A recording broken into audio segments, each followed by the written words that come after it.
Good afternoon, Dr. P here, talking Korean entertainment, and as I mentioned this morning, I said I'd be back, and here I am.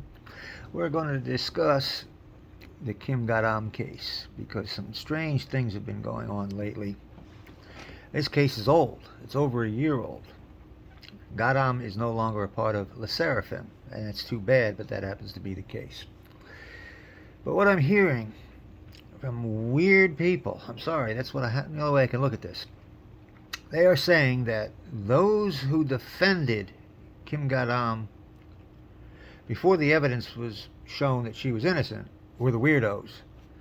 And those who condemned her and attacked her and bullied her online and wanted her thrown out of the group without evidence were the okay people. Because everybody believed that. Well, I'm sorry, that just doesn't fly with me. You know, let's not forget who Kim Garam is and who she was at the time of the outbreak of this controversy. Who she was a 16-year-old girl, a minor, who was a part of the group Le Seraphim. In fact, she was the center of Le Seraphim. Let's just say it as it was. That's exactly what she was. And she was accused of bullying another girl. Now, that girl got to keep her identity a secret. She's called Yu Unsa. That's not her name. We still don't know who she is. We do know her law firm, Daum Law Firm. They are ambulance chasers at best. So, to accuse Kim Garam of bullying, they submitted a cropped, very, very cropped school violence report. Okay? School Violence Committee report. Basically with just her name on it. That's it. And it went from there. Boom. Now, HYBE, the agency for Le Seraphim, they were right and they were wrong. Kind of at the same time. Now, because Kim Garam was a minor at the time, HYBE said they couldn't release information. Because of the other girl's name, Kim Garam being a minor, they couldn't release anything. So they told the story. They gave a statement and told the story, which happened to have been accurate, by the way. And it basically said that Kim Garam was innocent. But nobody believed that, because that's the way the world works. They just didn't believe it.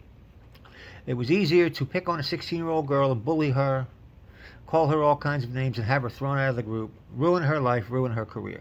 Now, I'm not sure her life is ruined, but her career certainly went boom. Okay? And as I said, HYB was right and wrong. They were right because she was a minor. Okay?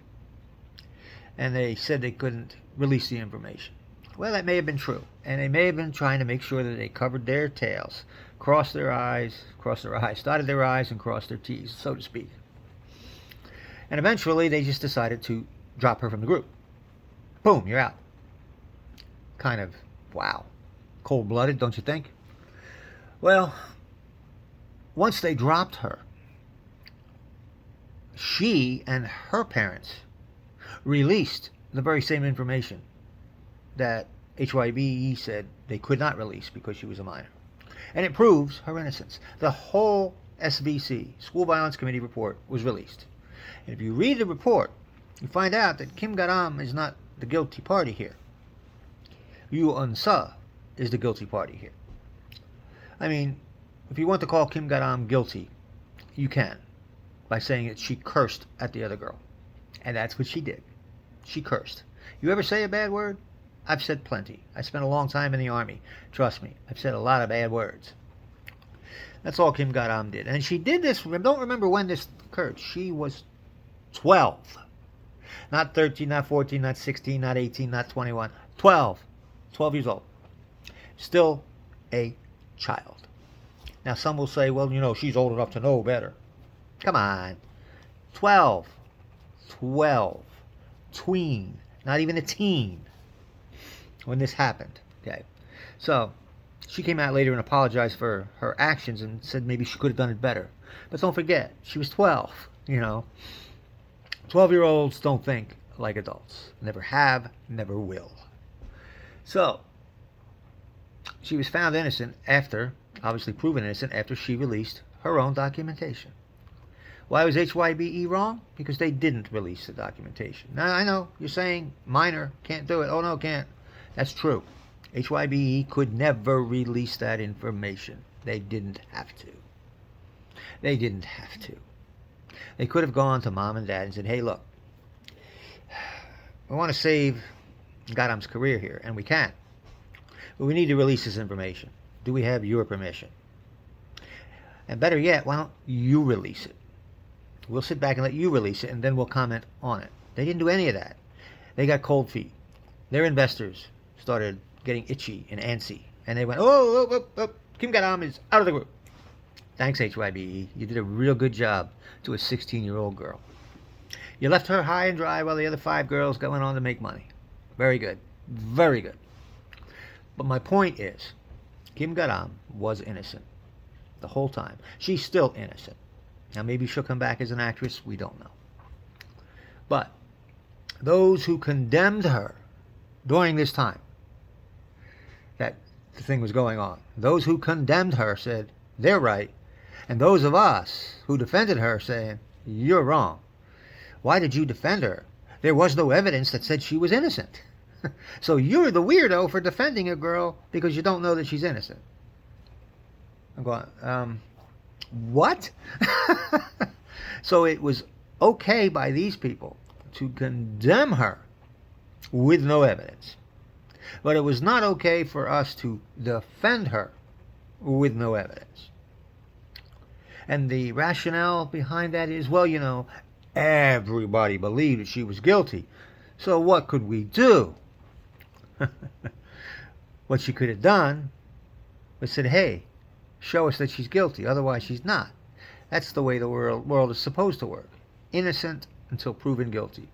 Never proven guilty. In fact, actually proven innocent. But she's gone. Le Seraphim goes on. She's in high school. I think she just graduated, is getting ready to go to college. I think she's taking up acting. God bless her. I hope she comes back bigger than ever and bigger than the group that kicked her out. And by the way, I have no time for Le Seraphim. People are saying, well, it's not their fault. What could they do? You know, you're right. What could they do? Nothing, really. I get it. Maybe they could have spoke up a little bit. Nothing. And to think that they're still friends when they go on to make millions of dollars and she gets nothing, I'm sure they're not friends. And by the way, I will not support Le Seraphim. I will not support New Jeans. I will not support BTS. I will support nobody involved with HYBE because they basically destroyed the life of a 16-year-old girl. I still claim innocence for her.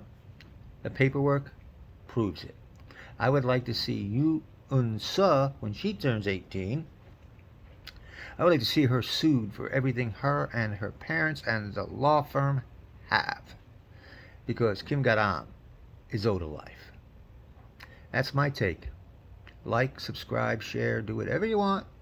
Even argue with me. It's okay. I'm fine with that. As long as we're respectful with each other.